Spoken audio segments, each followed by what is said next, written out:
আসসালামু আলাইকুম। বর্তমান সময়ে সবচেয়ে আলোচিত এবং গুরুত্বপূর্ণ বিষয় হলো ভারত এবং বাংলাদেশ দুই প্রতিবেশী রাষ্ট্রের মধ্যে সম্পর্ক নিয়ে। বর্তমান সময়ে কিছু প্রেক্ষাপট এমন একটা পর্যায়ে পৌঁছে গেছে যে ভারত বাংলাদেশ যুদ্ধে জড়াবে কি জড়াবে না, এরকম একটা পরিস্থিতির আমরা দ্বার প্রান্তে। এখন বিষয় হলো যে বাংলাদেশ কি ভারতের সাথে কখনো যুদ্ধ করতে চাইবে? বর্তমান সময় অনুযায়ী কখনোই না। এমন বিষয় হলো তাহলে কি ভারত আমাদের সাথে যুদ্ধ করবে? আমি বলছি যে বর্তমান সময়েও পশ্চিমকালেও মাথায় এরকম চিন্তা ভারতের আসবে না যে বাংলাদেশের সাথে যুদ্ধে জড়াবে। দেখেন, ছোট মরিচের ঝাল বেশি। তো বাংলাদেশ একটা ছোট রাষ্ট্র হতে পারে, বাট আমি মনে করি যে ভারতের জন্য এর যে ঝাল বা ঝাঁজ, এই দুইটা জিনিস খুবই বেশি। আমার হাতে 3টা স্লাইড আছে আজকে। এই 3 স্লাইডে বলে দিতে পারে যে ভারত কেন বাংলাদেশের সাথে আসলে যুদ্ধে জড়াবে না। যে ভারত আদতে কখনোই পশ্চিমকালেও বর্তমান সময়ে বাংলাদেশের সাথে যুদ্ধে জড়াতে চাইবে না। এক্ষেত্রে ভারতের যে কি মহান এবং কি যে গুরুত্বপূর্ণ ক্ষতি হয়ে যাবে সেটা ভারত কিন্তু ঠিক ভালোভাবেই জানে। সেই বিষয়গুলো আপনাদের জানিয়ে দেই, যাতে এই টপিকস থেকে আপনি আপনার স্বাভাবিক জীবনে এখন যে বিষয়গুলো নিয়ে আলোচনা করা দরকার সেগুলো করেন। এইগুলো বিষয় যাতে আপনার মাথায় না আসে। তো চলুন আলোচনা করি যে এই 3 স্লাইডে আসলে কি কারণগুলো রয়েছে যে কারণের ফলে ভারত আমাদের সাথে যুদ্ধ করবে না।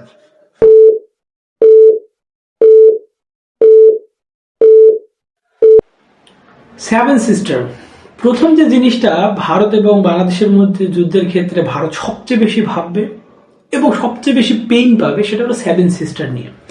সেভেন সিস্টারটা আসলে কি? সেটা হলো ভারতের 7টা রাজ্য, যে রাজ্যগুলো বাংলাদেশের সাথে খুবই সংযুক্ত। কারণ ভারত যদি সেই রাজ্যগুলোতে যেতে চায়, অর্থাৎ তার সরকারি সুযোগ সুবিধা বা যাতায়াত বলে রাজধানীর সাথে, তাহলে তার একটাই পথ, সেটা হলো চিকেন নেক, ছোট্ট একটা করিডোর 20 থেকে 25 কিলোমিটারের মতো।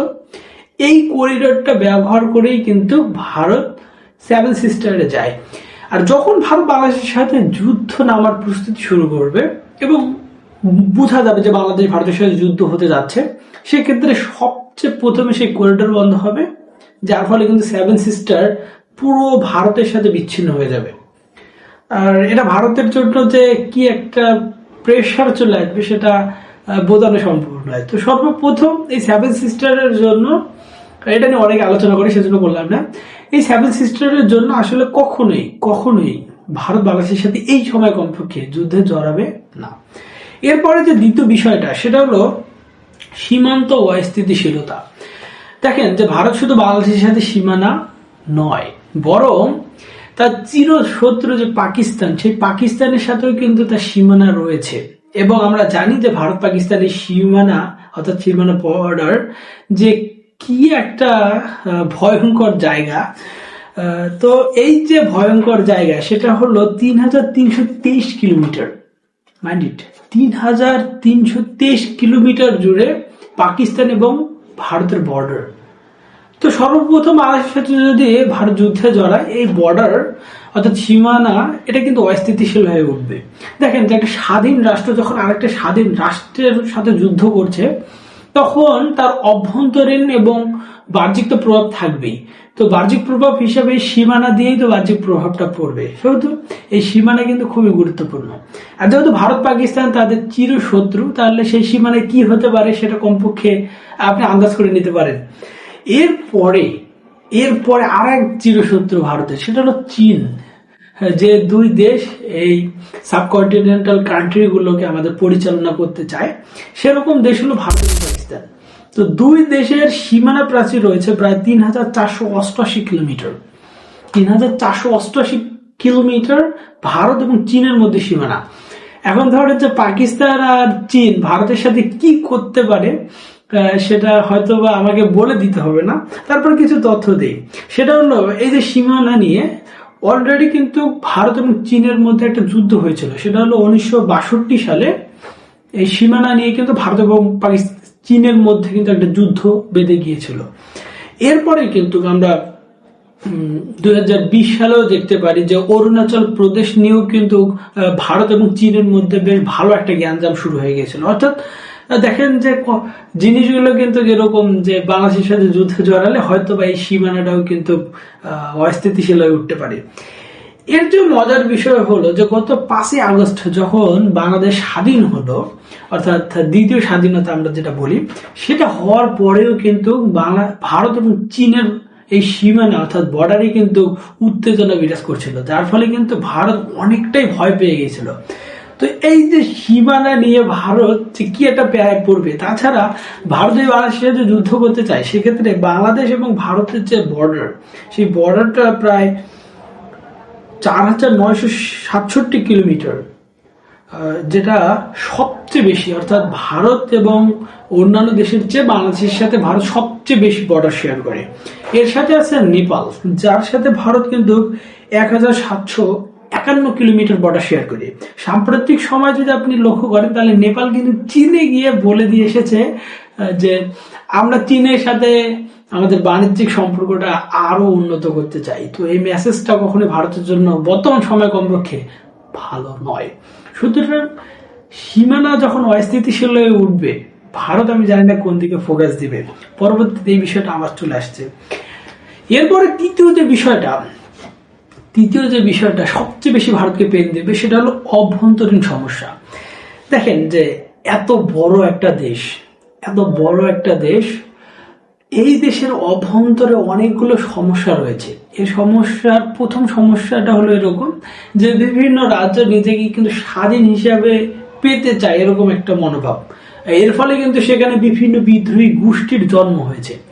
তো যখন বাংলাদেশ ভারতের মধ্যে যুদ্ধ শুরু হবে, তখন কিন্তু এই সুযোগটা তারা লুফে নেওয়ার চেষ্টা করবে, যার ফলে কিন্তু এই অভ্যন্তরীণ যে সমস্যাগুলো সেগুলো অনেক আকারে বাড়বে।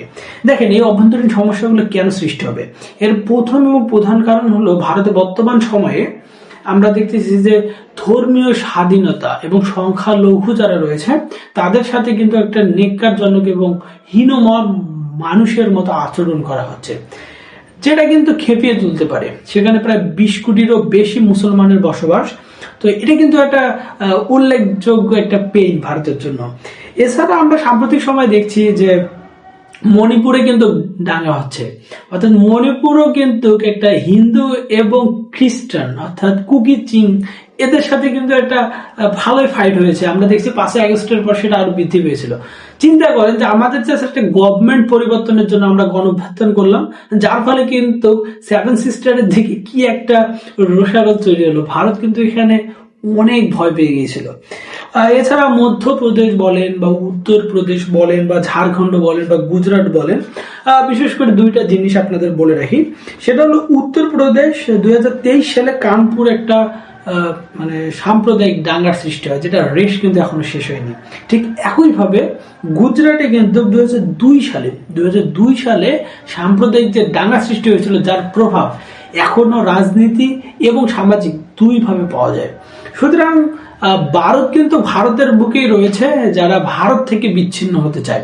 তো বাংলাদেশের সাথে যখন ভারত যুদ্ধে জড়াতে চাইবে, তখন কিন্তু এটা সবচেয়ে বেশি পেইন দিবে ভারতকে। এরপরে দ্বিতীয় স্লাইডে আসি। দ্বিতীয় স্লাইডের বিষয়টা হলো যে অর্থনৈতিক ক্ষতি। দেখেন বাংলাদেশ এবং ভারত এই দুটো দেশ কিন্তু সবচেয়ে বেশি সীমানা বিস্তৃত, অর্থাৎ তাদের বর্ডার দুই দেশের সাথে কিন্তু সবচেয়ে বেশি। এখন বিষয় হলো এই যে বর্ডার বেশি, আমাদের বিশেষ করে নেপালের সাথে কলকাতার সাথে আমাদের বেশ ভাষার মিল রয়েছে, অনেক ক্ষেত্রে সাংস্কৃতিক মিলও পাই, যার ফলে কিন্তু আমাদের লেনদেনের বিষয়টা কিন্তু খুব সুন্দর ছিল আগে, এখনো চলছে। কিন্তু যদি এটা বন্ধ হয়ে যায় তাহলে কি হতে পারে? দেখেন যে 2023 সালের জাগো পত্রিকা এবং ডেইলি স্টার থেকে যে তথ্য, সেটা হলো যে 13.1 বিলিয়ন মার্কিন ডলারের বাণিজ্য হয়েছে এই দুই দেশের মধ্যে। 13.1 বিলিয়ন ডলার দুই দেশের মধ্যে একটা বৃহৎ এটা। তো এই যে বাণিজ্য হয়েছে এটা কিন্তু টোটালি অফ হয়ে যাবে যদিও যুদ্ধ না হয়, কিন্তু এই পরিস্থিতি যদি আরো ক্রিটিক্যাল পর্যায়ে যায় তার ফলে কিন্তু এটা হতে পারে। সেহেতু ভারত অলরেডি একটু সচেতন হওয়া শুরু করছে এই বিষয় নিয়ে।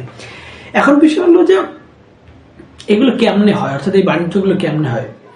সাম্প্রতিক সময় দেখছি যে কলকাতার বিভিন্ন ডক্টর বলছে যে আমরা তাদের বাঙালিদের চিকিৎসা দেব না। দেখেন যে ভারতের চিকিৎসা যে বাংলাদেশিরা নিতে যায়, এখানে নিতে যায় কোথায়? সেটা হলো হাজারো মানুষ চলে যায় যে চেন্নাই, দিল্লি, কলকাতা বলেন বা মুম্বাই বলেন, এখানে যায়। এই যে যায় না, 2023 সালের জরিপ অনুযায়ী দেখা যায় যে ভারতে এই যে চিকিৎসা খাতে যে আমরা ভিসা নিয়ে যাই, এর ফলে ভারতের যে সেবা খাতে যে টাকাটা অ্যাড হয় সেটা হলো 400 থেকে 500 মিলিয়ন ডলার। অর্থাৎ বাংলাদেশ থেকে ভারতে চিকিৎসার জন্য গিয়ে ভারতের লাভ্যাংশ প্রায় 400 থেকে 500 মিলিয়ন ডলার। তো একটা দেশ কখনোই 400 থেকে 500 মিলিয়ন ডলার টাকা নষ্ট করতে চাইবে না কমপক্ষে। পর্যটন খাতের কথা বলতে পারেন যে বাঙালিরা কিন্তু চিকিৎসা বলেন বা বিভিন্ন অকেশন, পূজার সময় কিন্তু ভারতে পর্যটন হিসেবে যায়, বিভিন্ন তাদের রাজ্য ঘোরে। তো এই যে হাজার হাজার কোটি টাকার যে একটা বিষয় পর্যটন খাত থেকে ভারত পায়, সেটা কিন্তু টোটালি অফ হয়ে যাবে। এরপরে কৃষি খাত, যেটা সবচেয়ে উল্লেখযোগ্য, অর্থাৎ ভারতের সাথে আমাদের কৃষিজ পণ্যের একটা ভালো লেনদেন রয়েছে। দেখেন, কৃষিজ পণ্যের লেনদেন যদি অফ হয়, সেখানকার কৃষকরাই সবচেয়ে ক্ষতিগ্রস্ত হবে। হয়তোবা আমরা একটু বেশি দাম দিয়ে খাবো, যার ফলে আমাদের অর্থনৈতিক একটা সমস্যা। ভারতের সাথে এই যে দুই দেশের, ওদের কৃষক বাঁচবে, আমরাও একটু কম খরচে পণ্যটা পাবো।